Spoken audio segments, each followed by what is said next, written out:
Doctor BR Ambedkar Konaseema జిల్లా రామచంద్రాపురం నియోజకవర్గం మంత్రి వాసంశెట్టి సుభాష్ మీడియా మాట్లాడుతూ 6 నెలల పాలనపై రామచంద్రాపురం నియోజకవర్గంలో జరిగిన అభివృద్ధిపై మంత్రి సుభాష్ నివేదించారు. ఇక 246 కోట్లతో రామచంద్రాపురం నియోజకవర్గ అభివృద్ధి చేశాం. 15 కోట్లతో రోడ్ల అభివృద్ధి పనులు చేస్తున్నాం. డ్వాక్రా సంఘాలకు 116 కోట్ల రుణాలు ఇచ్చాం. నియోజకవర్గంలో ఎన్టీఆర్ భరోసా పింఛన్ కింద 73.84 కోట్లు పంపిణీ చేశాం. మరో 123 కోట్లతో రోడ్ల అభివృద్ధి కోసం ప్రతిపాదనలో ముఖ్యమంత్రి సహాయనిధి ద్వారా 86 లక్షల రూపాయల సాయం అందించాం. పశు నష్టం కోసం 50 లక్షలు నష్టపరిహారం చెల్లించాం. పశువుల షెడ్ల నిర్మాణం కోసం 4,09 లక్షల హెచ్చించామన్నారు. నవరత్నాల పేరుతో రాష్ట్రాన్ని ముంచేశారు. వైసీపీ హయాంలో 10 సార్ల కరెంటు బిల్లులు పెంచి 32,000 కోట్ల ప్రజలపై విద్యుత్ భారం పెంచారన్నారు. వైసీపీ నాయకుల పోరుబాట కార్యక్రమం చేయడం హాస్యాస్పదమన్నారు. ఏదేమన్నప్పటికీ ఈ ఎమోషనల్ బ్లాక్మెయిల్ కానీ అమర నిరాహార దీక్ష చేస్తానని చెప్పడం కూడా సిగ్గిచేటు. ఎందుకంటే అందులో డెప్త్ ఎంత ఉంది, ఆ కేసు ఎందుకు పెట్టారు, ఎలా పెట్టారు, సాక్ష్యాలు ఏంటి అనేది ఆయన పరిశీలించి ఉంటే బాగుండేది. ఏదేమన్నప్పటికీ ఈ కేసు విషయంలో ఇన్వెస్టిగేషన్ జరుగుతుంది. అతి త్వరలోనే అది ఒకటి ఛేదిస్తారు, ఆ కేసుని ఛేదిస్తారు. నిజంగా తప్పు ఉంది అని మళ్ళీ ఇన్వెస్టిగేషన్ ఆఫీసర్కి వెళ్తారు. అది నేనేం పోలీసుని కాదు కదా, నేను కేసు చట్టం దాని పని చేసుకుని పోద్ది. అది ఎవరైనా సరే, అది ఎంత గొప్పోడైనా సరే చట్టం దాని పని చేసుకుని వెళ్ళిపోద్ది. అమర నిరాహార దీక్షలు చేసుకోండి, ఇబ్బంది ఏముంది. తప్పు నిరూపణ అయిపోయిన తర్వాత అమర నిరాహార దీక్ష చేసుకుంటే జనానికి అన్నీ అర్థమవుతాయి. జనం పూర్తిగా అవేర్నెస్తో ఉన్నారు, కళ్ళు మూసుకుని ఏముంటలా. ఓ విషయం మీద ఎంత తప్పు జరిగింది అనేది వాళ్ళు డెప్త్గా వెళ్తున్నారు కాబట్టి నిజం ఖచ్చితంగా తేలుతుంది. వాళ్ళు నిర్దోషులను తెలిపితే వదిలేస్తారు పోలీసు వాళ్ళు, investigation officer. Thank you. Standards పెరగాలి. దాని నిమిత్తం ఏ రోజైనా ఈ పేరెంట్స్తోని టీచర్స్తోని రివ్యూ మీటింగ్ కానీ ఓ ప్రోగ్రామ్ కానీ కండక్ట్ చేశారా? ఏ శాఖతో అయినా సరే ఓ రివ్యూ మీటింగ్ కండక్ట్ చేశారా? గత ప్రభుత్వం ఏమి చెయ్యకపోగా అవగాహన లేనితనం. ఏ రోజు వరదలు వచ్చినప్పుడు ఒక్క కాలు మట్టిలో పెట్టిన వైనం జగన్మోహన్ రెడ్డికి లేదు.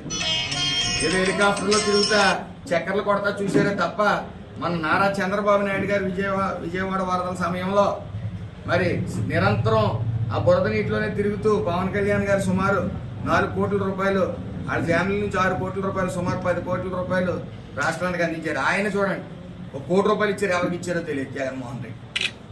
మరి నిరుపేద కదా 1 కోటి రూపాయలు ఇవ్వడానికి, లక్షల కోట్లలో అభియోగాలు ఉండి స్కాముల్లో. ఏదేమన్నప్పటికీ రాష్ట్ర అభివృద్ధి కోసం నారా చంద్రబాబు నాయుడు గారు, పవన్ కళ్యాణ్ గారు, లోకేష్ గారు నిరంతరం శ్రమిస్తూ ఉన్నారు. నిద్రాహారాలు లేకుండా కూడా శ్రమిస్తూ ఉన్నారు. అలాగే మేము కూడా ఏ నియోజకవర్గంలో ఆ నియోజకవర్గంలో ఆల్రెడీ మేము ఆర్ఎండ్బికి 56 కోట్ల రూపాయలు ప్రపోజల్స్ పెట్టడం జరిగింది. అలాగే పంచాయతీరాజ్కి 67 కోట్ల రూపాయలు ప్రపోజల్స్ పెట్టడం జరిగింది. కాబట్టి అభివృద్ధి విషయంలో వాళ్ళకి మాట్లాడే అర్హత లేదు, అందులో ఏ విధమైన సందేహం లేదు. అలాగే ఈ విద్యుత్ బిల్లులు పెరిగాయని చెప్పి కపట నాటకాలు, కపట వేషాలు వేస్తూ ఉన్నారు. అవి ఎవరో జనం అందరూ హాస్యాస్పదంగా తీసుకుంటారని నేను తెలియజేస్తాను. ఈ ప్రతిపక్షం ఏదైతే ఉందో, ప్రతిపక్షం పేరు పలకడం కూడా శుద్ధ వృధా అని చెప్పేసి అది పేరు పలకడం కూడా నాకు చిరాకు వస్తూ ఉంది. ఎందుకంటే వాళ్ళు అభివృద్ధి చేసింది ఏమీ లేదు, కేవలం ఆ నవరత్నాలను మాత్రం పెంచి పోషించడానికి అప్పులు పాలు చేసేసారు ఈ రాష్ట్రాన్ని. అలాగే 9 పెద్ద పరిశ్రమలని ఈ యొక్క రాష్ట్రం నుంచి పరిగెట్టేలా చేసేసారు.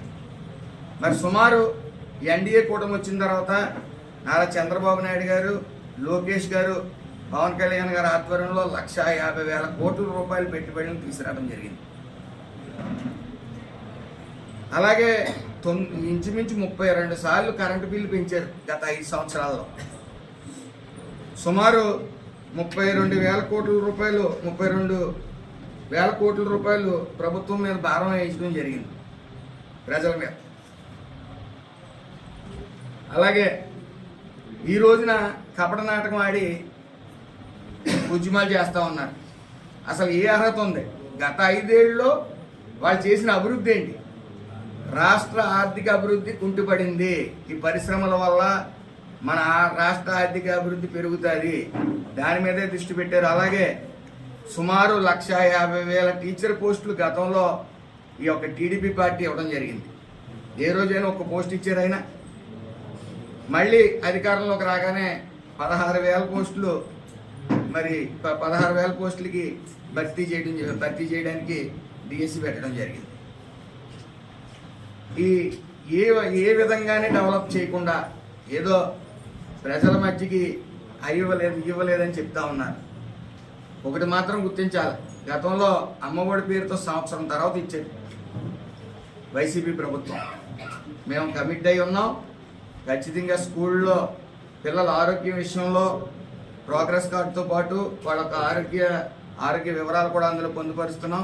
అలాగే ఇంటర్మీడియట్ స్టూడెంట్స్ కూడా మధ్యాహ్నం భోజన పథకం పెట్టడం జరిగింది. విద్య అనేది కేవలం రంగులేసి 2 టైల్స్ వేసేస్తే పిల్లలు మేధావులు కారు. సుమారు ఈ ఎన్డీఏ కూటమి అధికారంలోకి వచ్చి 6 నెలలు దాటుతా ఉంది. అలాగే ఒక ఎమ్మెల్యేగా ఎన్డీఏ కూటమి తరపున ఎమ్మెల్యేగా ఈ 6 నెలల్లో ఏమి అభివృద్ధి చేశాం ఈ నియోజకవర్గానికి అనేది ఈ యొక్క మన నియోజకవర్గ ప్రజలందరికీ తెలియజేయాలి కాబట్టి ఈ ప్రెస్ మీట్ అనేది పెట్టడం జరిగింది. సుమారు ఆర్ఎండ్బి ద్వారా 7,86,00,000 రూపాయలు మంజూరు చేయడం జరిగింది రోడ్లకి. అలాగే పంచాయతీరాజ్ ద్వారా 7,16,00,000, అంటే టోటల్ 15 కోట్ల రూపాయలు రోడ్ల కోసం, రోడ్లు నిమిత్తం నిధులు విడుదల చేయడం జరిగింది. వర్కులు కూడా జరుగుతూ ఉన్నాయి. అదేవిధంగా ఆర్డబ్ల్యూఎస్ సుమారు 9,22,00,000 మంజూరు చేయడం జరిగింది. అలాగే సీఎం రిలీఫ్ ఫండ్ ద్వారా సుమారు 46 మందికి 86 లక్షల రూపాయలు ఇవ్వడం జరిగింది. క్యాటిల్ షెడ్ల నిమిత్తం 4,09,00,000 సుమారు 195 షెడ్లకి మరి లోన్లు శాంక్షన్ చేయడం జరిగింది. అలాగే కమ్యూనిటీ హాల్స్ నిమిత్తం ఎంపీ ల్యాడ్స్ ద్వారా సుమారు 50 లక్షల రూపాయలు ఇవ్వడం జరిగింది. అలాగే municipality general funds and 15 finance ద్వారా 6,89,00,000 రూపాయలు మంజూరు చేయడం జరిగింది. అలాగే డ్వాక్రా మహిళల రుణాలకు మంజూరు చేసింది 116 కోట్లు. ఆల్రెడీ వాటిని కొంత వినియోగించుకోవడం కూడా జరిగింది. అలాగే గొర్రెలు గేదెలు వరదల్లో మొన్న జరిగిన వరదల్లో కొట్టుకుపోవడంతో వాళ్ళకి 2.5 లక్షల రూపాయలు, అంటే సుమారు ఈ మధ్యకాలంలో 15 ఏళ్లుగా ఎప్పుడు కూడా గేదెలు వరదల్లో కొట్టుకుపోయిన బాబు ఎప్పుడు ఎవరు కూడా చెక్కులు ఇవ్వడం జరగలేదు. మరి ఈసారి చెక్కులు 2.5 లక్షల రూపాయలు మనం జరిగిన వరదల్లో ఈ చెక్కులు ఇవ్వడం జరిగింది. అలాగే సుమారు ఏదైతే మనం ఈ పెన్షన్లు ఇస్తున్నామో ఈ పెన్షన్ల నిమిత్తం 4,000 రూపాయలు ఇస్తా ఉన్నాం. అంటే దేశంలోనే అతి ఎక్కువ పెన్షన్ మనమే ఇస్తా ఉన్నాం ఈ దేశంలో. తర్వాత సెకండ్ ప్లేస్ 2,200 ఇస్తా ఉన్నారు. సుమారు దీని నిమిత్తం 73 కోట్ల రూపాయల 84 లక్షలు ఇవ్వటం జరిగింది. సుమారు ఈ అభివృద్ధి పనులకైతే, లేకపోతే ఈ పెన్షన్లు అయితే, అలాగే ఈ డ్వాక్రా గ్రూప్ మహిళల రుణాలకు సంబంధించి అయితే సుమారు 246 కోట్ల రూపాయలు ఈ నియోజకవర్గంలో ఇప్పుడు వరకు మంజూరు చేయబడి సీక్రెట్గా ఏమన్నా వ్యాపారాలు చేసేసుకుంటున్నారు. అందులో ఆడికి వీళ్ళకి ఇవ్వటం, వ్యాపారం చేసుకోవటం, 20,000 వసూలు చేయటం, ఏదో వ్యాపారం అయిపోయింది. ఏదో చూపించమనండి.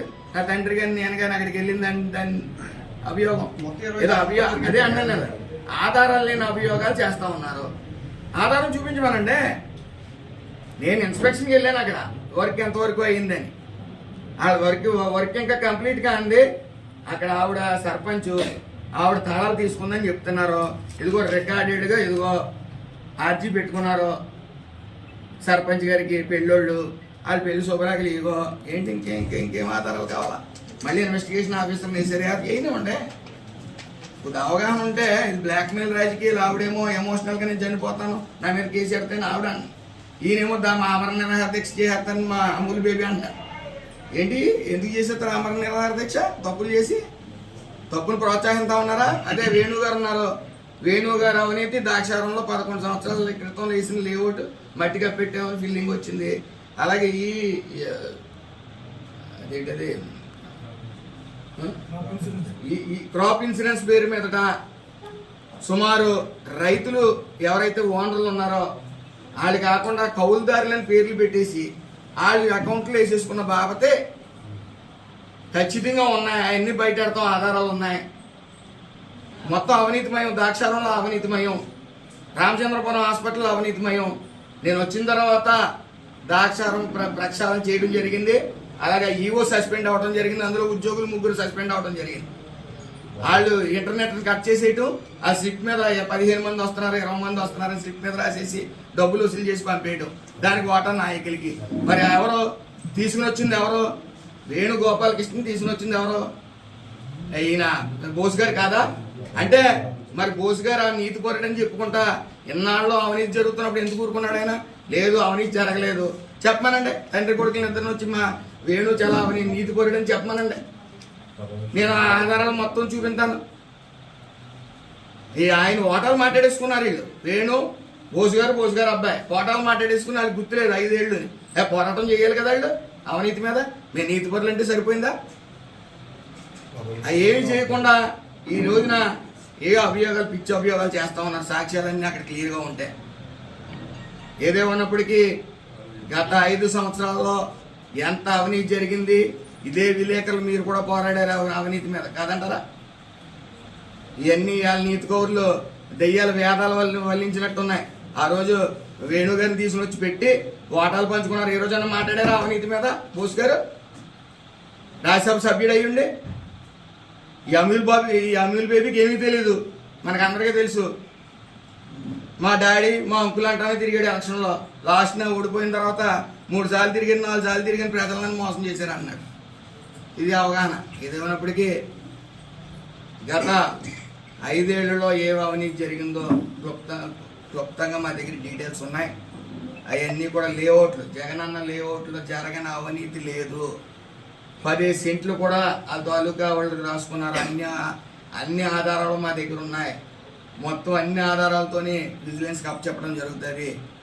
ఏది జరిగినా సరే అవినీతి సర్పంచులు, అవినీతి వైసీపీ కార్యకర్తలు అందరూ కూడా ఈ యొక్క క్రాప్ ఇన్సూరెన్స్ ద్వారా చాలా మంది బయటకు వస్తూ ఉన్నారు. అవి వేధింపులు కాదు, అక్రమ కేసులు కాదు. ఏదైనా సరే మీరు ప్రెస్గా మీరు క్షుణ్ణంగా పరిశీలించండి. రాబోయే కాలంలో చాలామంది బయటికి వస్తారు. అవినీతి పరులందరూ విత్ ప్రూఫ్స్ మేము కేసులు నమోదు చేస్తాం. అందులో ఏ విధమైన సందేహం లేదు. ప్రతిపక్ష నేత అమూల్ బేబీ వాళ్ళ తండ్రి గారు కూడా మరి అవగాహన లేనితనంగా ఎందుకు వ్యవహరించారో నాకైతే అర్థం కావట్లే. ఒక కళ్యాణ మండపం ఇంకా ఓపెనింగ్ నోచుకోలేని కళ్యాణ మండపాన్ని అక్కడ పెళ్లి చేసుకోవడం జరుగుతూ ఉంది. ఒక కంప్లైంట్ మీద అక్కడ ఎస్ఐ గారు వెళ్ళి అడగడం జరిగింది. వెంటనే జేఈ గారికి కూడా నోటీసులు లేకపోవడంతో జేఈ గారు కంప్లైంట్ పెట్టడం జరిగింది. ఇలాగ సర్పంచ్ గారు దాని నిమిత్తం పెళ్లి కట్టింది. అలాగే సర్పంచ్ గారు తాళాలు లాగేసుకున్నారని చెప్పి కాంట్రాక్టర్ చెప్పడం జరిగింది. అట్ ద సేమ్ టైం నా సమక్షంలోనే సర్పంచ్ గారు చెప్పడం జరిగింది తీసేసుకున్నారని. అలాగే సెక్రటరీ గారు కూడా ఆవిడ రికార్డెడ్గా సర్పంచ్ గారు తీసేసుకున్నారు, ఆవిడ నోటీసులోనే ఉందన్నారు. ఇదిగో పెళ్లికి అనుమతి, పెళ్లి జరిగిన రోజు పెళ్లి కూతురు పెళ్లి కొడుకు పెళ్లి కార్డు ఇది. అట్ ద సేమ్ టైం ఇది పర్మిషన్ ఉంది. ఇదిగో ఈ పర్మిషన్ పెట్టారు. పెళ్లి కొడుకు వాళ్ళు సర్పంచ్ గారిని అడ్రస్ చేస్తూ మాకు అనుమతి ఇవ్వండి అని ఒక అర్జీ పెట్టారు. ఆవిడ ఎట్టింది 20,000 తీసుకుంది.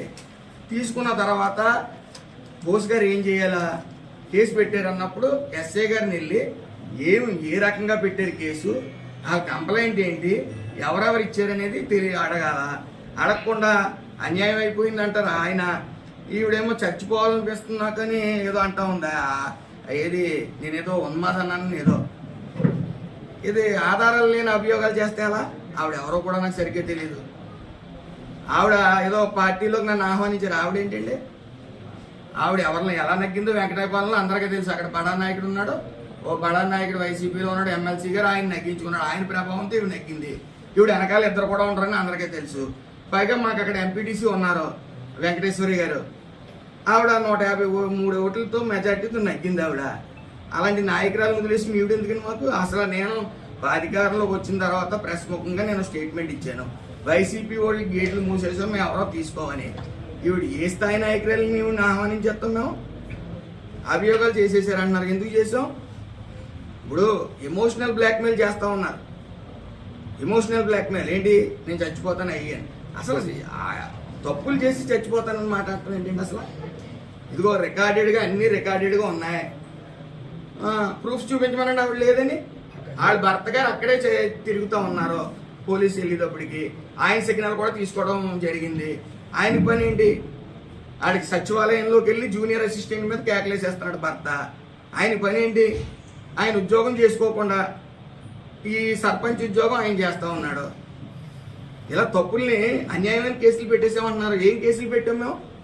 ఆ రోజున పిల్లి రాంబాబు వైఎస్ఆర్సీపీ ఆయన అంబేద్కర్ గారి విగ్రహానికి చెప్పులు దండేసి ఓ లెటర్ రాశారు. విత్ ప్రూఫ్స్ అన్నిటితో సైతం దొరికేసాడు ఆయన. లోపల వేయడం జరిగింది. నేను వచ్చిన 3వ రోజున జరుగుతా. ఇంకెవరి మీద కేసులు కట్టాం? ఎందుకు కట్టాం? అభియోగం చేస్తే అమూల్ బేబీ లాగా, ప్రతిపక్ష నేత అమూల్ బేబీ లాగా చేయకూడదు అభియోగం. ఆయనకు అనుభవం ఉంది. అనుభవం ఉన్నప్పుడు ఎందుకు కట్టారు కేసు అనేది అడగాల. అడిగిన తర్వాత అది నిజమా కాదో చూసుకోవాలి ఆయన. సరే, ఆయన ఎస్పీ గారి దగ్గరికి వెళ్ళారు, ఇన్వెస్టిగేషన్ ఆఫీసర్ని ఎడతా అన్నారు. వాళ్ళు దాంతో సాటిస్ఫైర్, మేము సాటిస్ఫైడ్. ఇందులో ఎవరికి కక్ష ఉంది? ఆవిడంటే ఇన్వెస్టిగేషన్ ఆఫీసర్ మళ్ళీ ఇన్వెస్టిగేషన్ చేస్తారు. తప్పు ఉంటే శిక్ష ఖచ్చితంగా ఆ శిక్షార్హురాలు ఆవిడ్ని కోర్టుకి సబ్మిట్ చేయడం జరుగుతుంది. అందులో ఏ విధమైన సందేహం లేదు. దీన్ని పెద్ద ఇష్యూ చేసి ఆమరణ నిరాహార దీక్ష ఎందుకండి? ఆడ పెళ్లి జరగడం వాస్తవం కాదా? అక్కడ ఎవరు ఇచ్చారండి? కాంట్రాక్టర్ చేతిలోంచి డైరెక్ట్గా లాగేసుకుంది నా తాళం అని చెప్పి ఆయన అన్నాడు. జేఈ గారిని వెంటనే అంటే నేను ఏమంటే లాగేసుకున్నారు వాస్తవం, నాకు ఎవరైతే పెళ్లి చేస్తారని అనుకోలేదు నేను అని చెప్పి కంప్లైంట్ ఇవ్వడం జరిగింది. సెక్రటరీ గారు కంప్లైంట్ ఇవ్వడం జరిగింది. ఎవరు ఇందులో దోషులు? ఎవరు? పెళ్లి ఎవరో దాన్ని ఇచ్చారు. ఈ పెళ్లి కొడుకు పెళ్లి కూతురు తండ్రిని వెళ్ళి అడగటం రికార్డెడ్గా. వాళ్ళ దగ్గర నుంచి కూడా స్టేట్మెంట్ తీసుకోవడం జరిగింది. సర్పంచ్ గారు ఇచ్చారు, 20,000 ఇచ్చామని చెప్పి. అభియోగం ఏంటంటే సార్, అదే కళ్యాణ మండపం